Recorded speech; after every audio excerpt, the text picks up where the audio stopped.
বলছি, বাথরুমে জামা কাপড়গুলো আছে সেগুলো কে কাচবে? আমার বাপের বাড়ির লোক? না না বৌমা, আমি সব ধুয়ে দিচ্ছি। আসলে নিচ থেকে সব জলগুলো তুলে নিয়ে এসেছি তো, হাঁপিয়ে গিয়েছি। একটু আরাম করে নিই, তারপর সব আমিই ধুয়ে দিচ্ছি। হ্যাঁ যান, দয়া করে করুন।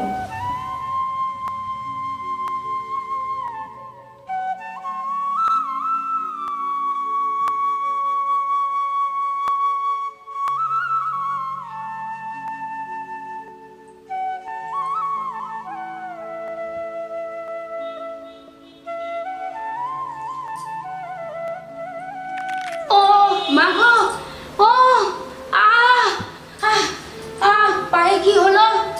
ওরে আহ আহ, ও উফ উফ আহ আহ ও কি হলো নাকি? সারের মতো চিৎকার করছেন কেন? উফ, আর বলো না বৌমা, উঠতে গিয়ে পায়ের রগে টান লাগলো। পাটা ভাঁজ করতে পারছি না, খুব ব্যথা করছে। পায়ে একটু তেল লাগিয়ে দিবে বৌমা আমার? কি বললেন আপনি? আপনার পায়ে হাত দেবো আমি? আমি এবারে বউ, আপনার চাকর নই। আমি আপনাকে অত সেবা যত্ন করতে পারবো না। আর কি বললেন? রগে টান ধরেছে? আমি কি কিছু বুঝি না ভেবেছেন? যখনই আপনাকে কাজের কথা বললাম অমনি আপনার পায়ে ব্যথা হাঁটু ব্যথা শুরু হয়ে গেল। এতক্ষণ তো আপনি ভালোই ছিলেন। এইসব নাটক বন্ধ করে ভদ্রমতো জামা কাপড়গুলো কেচে দিন, যান। এসব কি বলছো বৌমা? আমি পায়ে ব্যথায় দাঁড়াতে পারছি না, আর তুমি কি বলছো আমি নাটক করছি? হ্যাঁ, ঠিকই বলছি। এতক্ষণ তো আপনি নিচে গেলেন, খেলেন, বই পড়লেন। কোথায় তখন তো আপনার পায়ে ব্যথা ছিল না।